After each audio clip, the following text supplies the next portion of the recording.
Hi, I'm Marcus Schneider, and you're watching Schneider Classics. And today we're going to be looking at this 1977 Kawasaki Invader.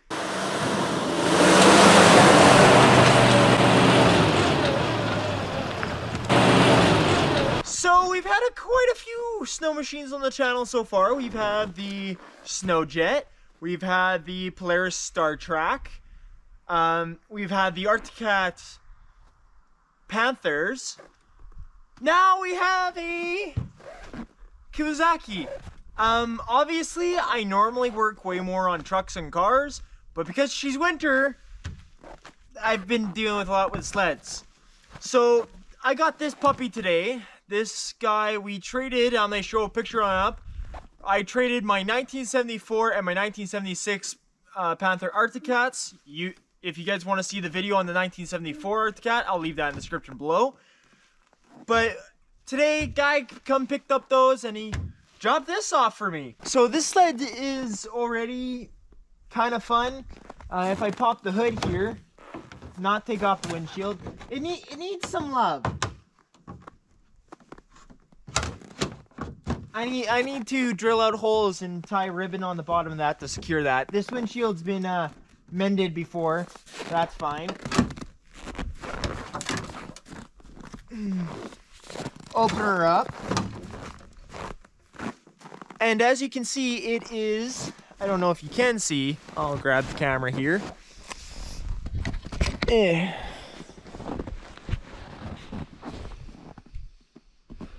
As you can see here, it is the 440 liquid cooled. She has some coolant floating in the bottom because the cap, I don't think, now she's sealed, but they need to be topped off. It's the 440 liquid cooled engine. My hand's cold.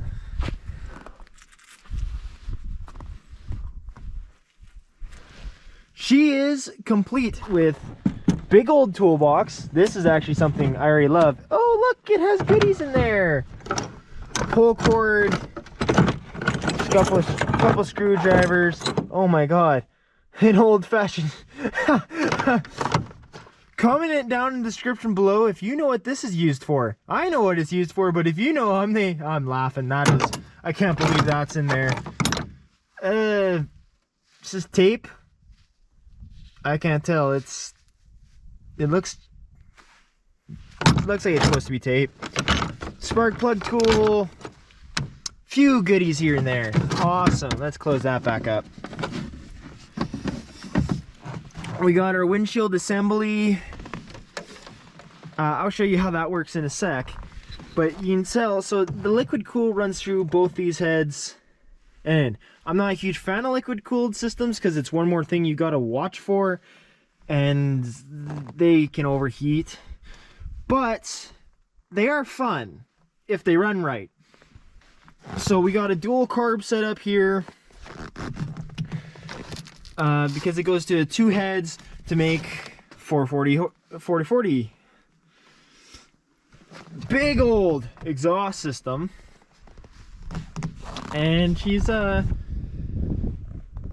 runner. Obviously I gotta strap down the hood. I gotta figure that out. But closing that on the hood space, we got our good old gas tank that's been overspilt who knows how many times. Like, big old gas tank. I don't know how good that gas is. Let me give it a smell. Whew.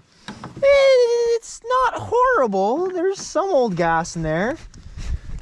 We got our kill switch here, which is not wired up, I don't think, because here's our throttle and oh, that's gonna just cause a problem. Let's just close that back up. That never happened. Fixed. Oh well, fixed. Pop the hood back up. I don't know where those wires go. This looks like the throttle. Yeah, okay, so this is the throttle components. This is for the temp gauge. Temp gauge goes over here. into the thermostat. Brake goes off here to the brake. And yeah, I don't know if that kill switch is hooked up. Probably not.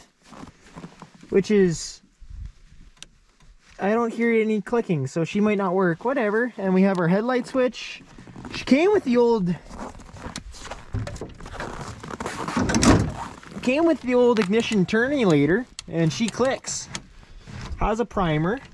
You tell your oil choke's good, which is nice.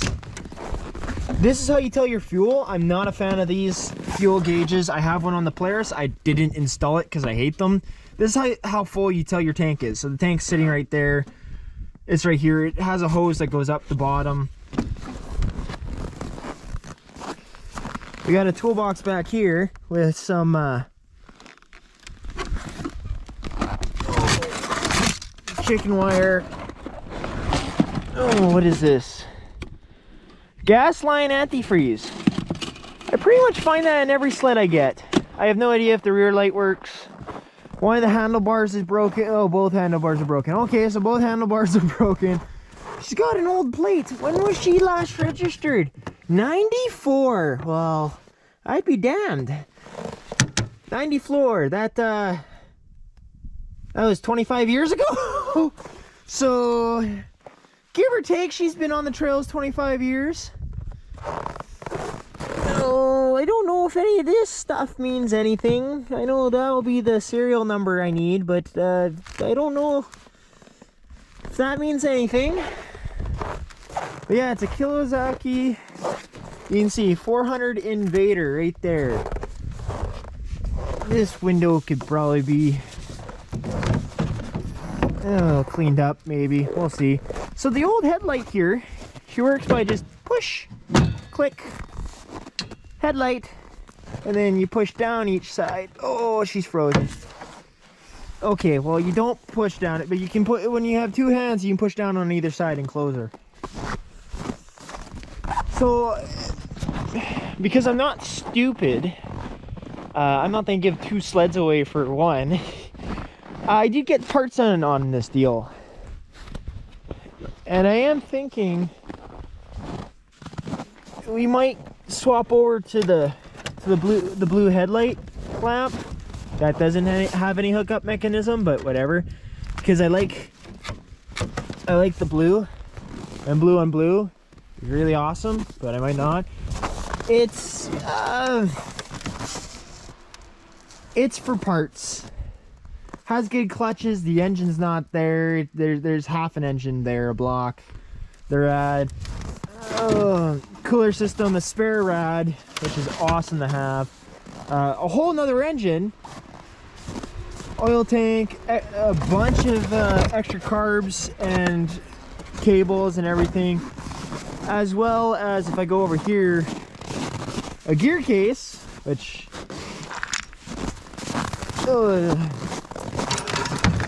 this in here, there's another gear case and a spare gas can, which, because there's a crack on the gas lid over there, let's take this off and do the right thing right now and swap the gas lid.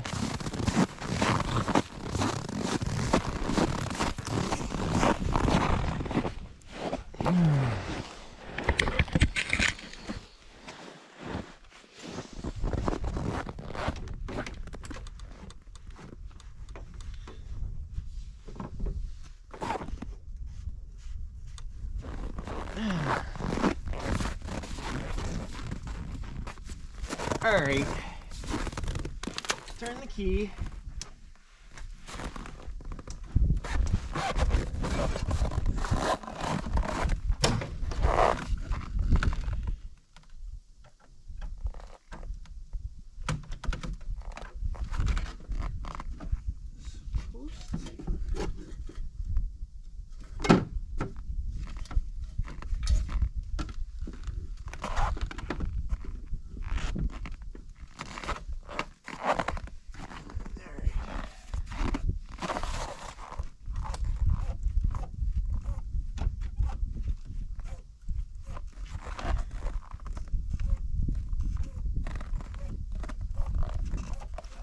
fuel in there.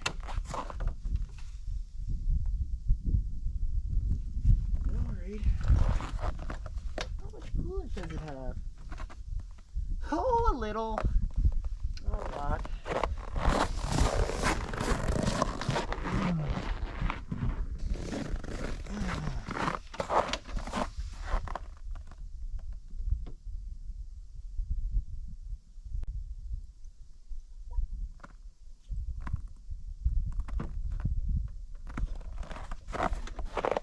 Some people say it matters if you put the right color in, but she's bubbling. Whatever.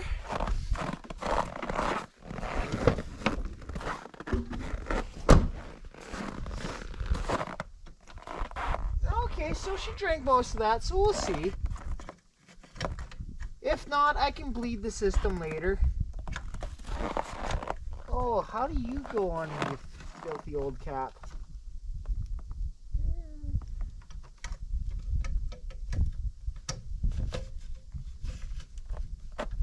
Ooh, that cap might not be sealing right. Oh. Any new leaks? No, just the leaks from before spilling out the cap. I don't see any new leaks.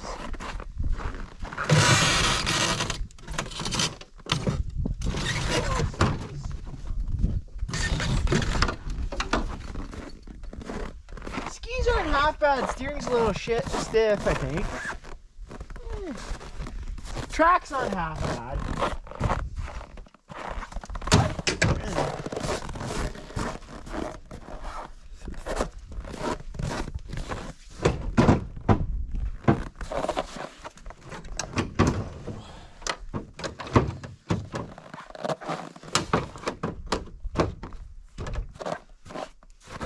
Wait, choke's on, keys on.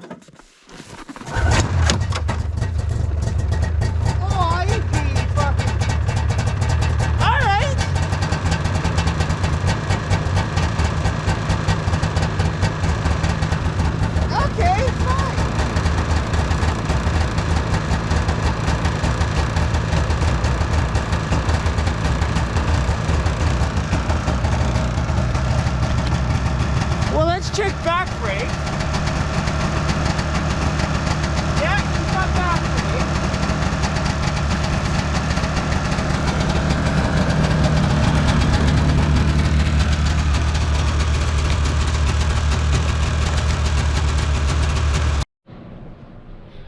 So we got breakage. I'm talking to myself in the camera. I don't know what you're saying. So we have taillight. Breakage, she shows up, but headlight don't work. Bulb looks new. Just checked with the multimeter. I got no power going to the bulb, so that's a later problem. Whatever. Kill switch does not work. Only the key. So there's either a couple wires that are not connected, or we'll see. That's a future me problem. I'll figure that out in the future. But we're then go slap this on the old helmet and give you some cool shots of it. See how she rides.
So I got a tuner, and there are some things I found out since riding here. One, oh, this plastic's broken here.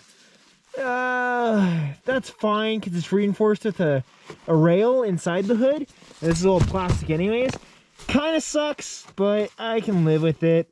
I'll put a couple staples through it, and in the summer I'll work on fixing this.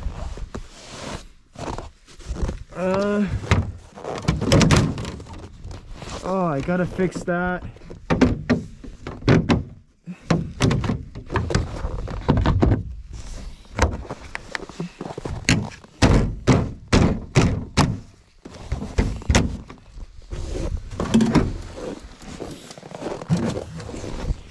If any of you guys know where this runoff hose is supposed to be going, because this is where all my coolant's, why all my coolant's ending up on the ground here, is because this runoff hose is just dumping everything on the bottom of my sled. So if any of you know where this is supposed to go, I hosed her through here instead of her aiming way down there. Let me know where this is supposed to hook up to if you know. I'm having electrical problems. There is no front light and the kill switch does not work. So that could be something like okay, so the light switch doesn't work in the kill switch, but I already checked the multimeter. I get no power there, so I gotta trace it all back. I gotta take off this air box, I gotta take off these carbs to get to the wires on the block.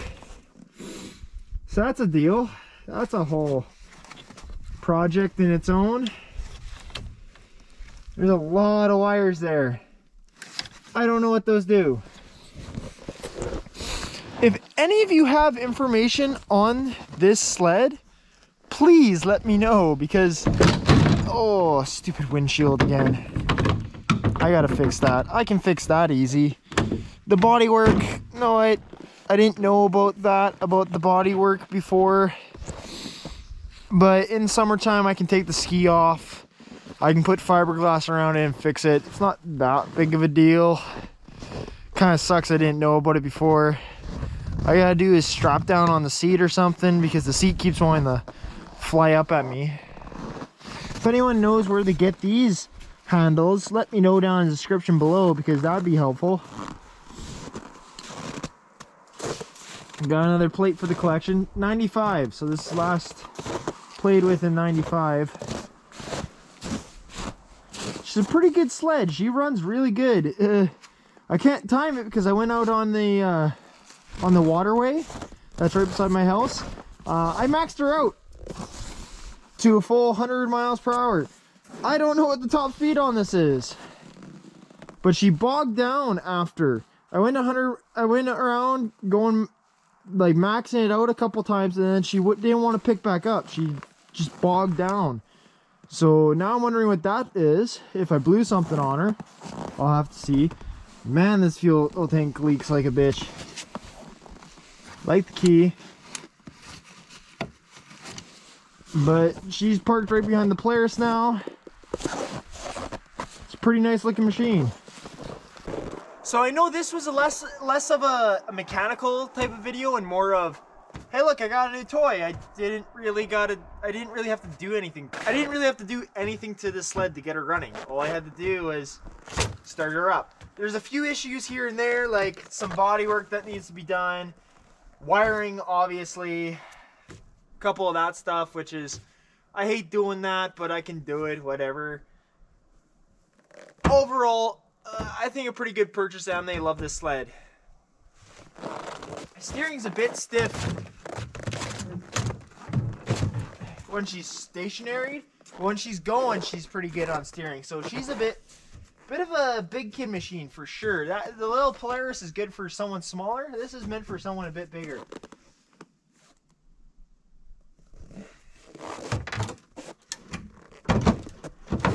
If she starts up one last time before I end the video.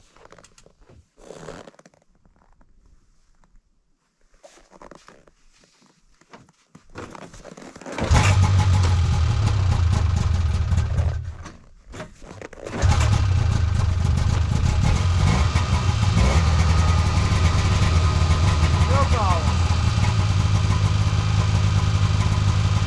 Yeah, kill switch doesn't work.